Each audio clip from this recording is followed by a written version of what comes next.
to question number 7 and 8 of class 9 exercise 7.1. ठीक है, question क्या है, एक फिगर गिवन है, P is mid point of AB. P जो है वो AB का मिड पॉइंट है. Done. And there are two angles made, PAD and EBP are equal. ये दोनों सिंबल वाले इक्वल है और ये दोनों सिंबल वाले इक्वल है. आपको प्रूफ क्या करना है, DAP and EBP are congruent triangle. Okay, तो इन दोनों ट्रायंगल को लिया, in triangle DAP and in triangle EBP. AP equal to BP given है, P मिड पॉइंट है. Second PAD. अब देखो, अगर हम इस ट्रायंगल की बात करें DAP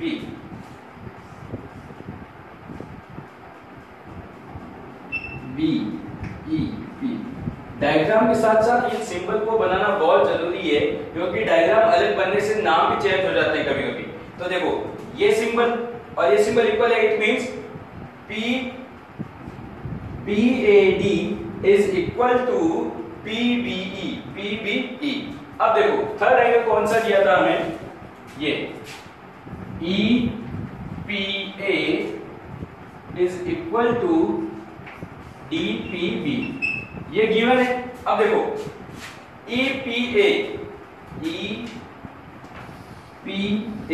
इसके अंदर ऐड किया EPD, ये एंगल ऐड किया EPD, तो ये एंगल बोथ साइड ऐड होगा EPD.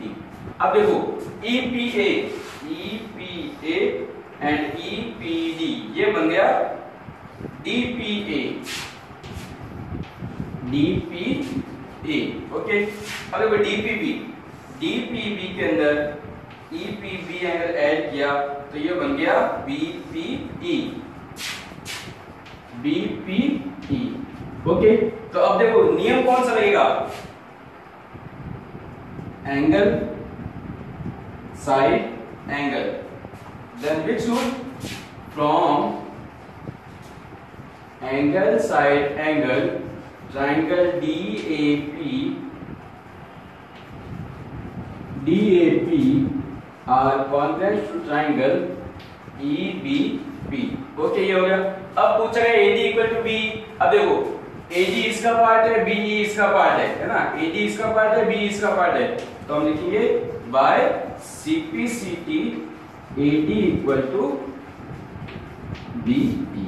Okay, done. Now question number 8.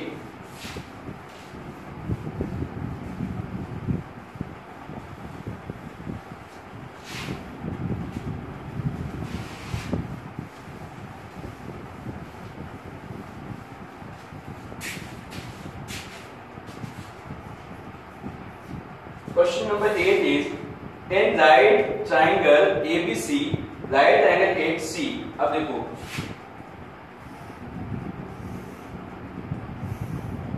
ये ABC राइट एंगल ट्रायंगल है जो कि C पर है. M is mid point of hypotenuse. Okay, ये M जो है मिड पॉइंट है, तो गिवन क्या हो गया, AM equal to BM. Then C is joint to M, C को M से जॉइन किया. Okay, and produce to point D, ये D पॉइंट तक बढ़ाया गया, ठीक है, इस लाइन को, and D is joint to B. Okay, so DM equal to CM, ये भी गिवन है, DM equal to CM. Done. Then to show, अब देखो शो क्या क्या करना है, या प्रूफ क्या करना है, to show triangle AMC congruent to triangle BMD. Second, triangle DBC is right angle triangle.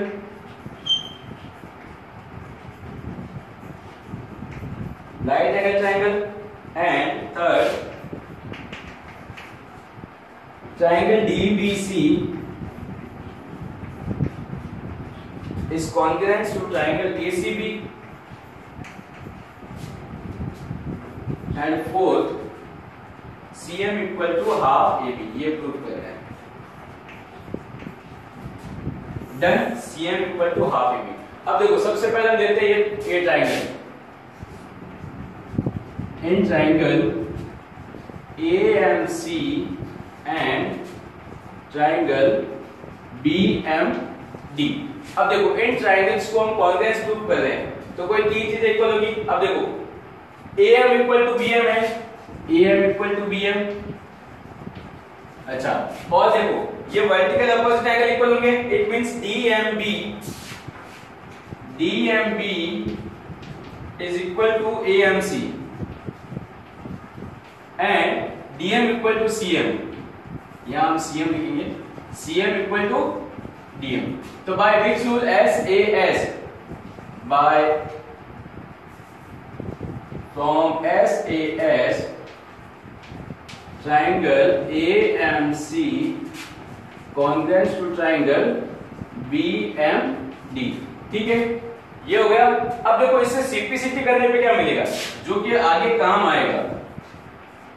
Bye simplicity इससे हम बोल सकते हैं कि BD equal to AC। Simplicity से क्या हुआ, करस्पॉन्डिंग पार्ट्स भी इक्वल बन गए। BD equal to AC and this angle equal to this angle BDM, angle BDM is equal to ACM। Okay, अब देखो by angle BDM and angle ACM, अब इन दोनों से क्या मिलता है, देखो BDM और ACM ये जेड एंगल बना रहे हैं। इट मींस यहां देखो अल्टरनेट एंगल। अच्छा, अल्टरनेट एंगल है तो अब क्या हुआ, ये लाइंस पैरेलल हुई, BD parallel to AC, BD parallel to AC। अब देखो when two lines are parallel और एक लाइन को कट कर रही है, तो इंटरनल एंगल्स का सम कितना होता है, 180 होता है, ये 90 है। डन, तो angle B plus angle C equal to 180, angle B plus 90 equal to 180, then angle B equal to 180 minus 90, तो एंगल B बना 90 डिग्री। एंगल B 90 है, it means DBC is right angle triangle. Triangle DBC is right angle triangle. अब देखो third के लिए क्या करोगे, DBC and ACB। देखो यहां अलग बनाता हूं, ये DBC एंड ACB, इन दोनों को कॉन्ग्रुएंस प्रूफ करना। देखो BC BC दोनों में कॉमन, ये साइड इस साइड के इक्वल हो गई, opposite side BD equal to AC, and ये भी 90 ये भी 90, तो आप लोग क्या लिखोगे, by SAS both are congruent. ये हो गया। अब इसकी हेल्प से आप लिखोगे बाय सिंप्लिसिटी कि CM, इसकी हेल्प से क्या लिखोगे कि AB इक्वल टू CD। अब इसकी हेल्प से आप ये फोर्थ वाला क्वेश्चन भी कर लोगे। तो ये फोर्थ वाला पार्ट जो है आपको सॉल्व करना है। ओके, 7.1 एक्सरसाइज खत्म हुई। In next class we will do 7.2। Okay, good day.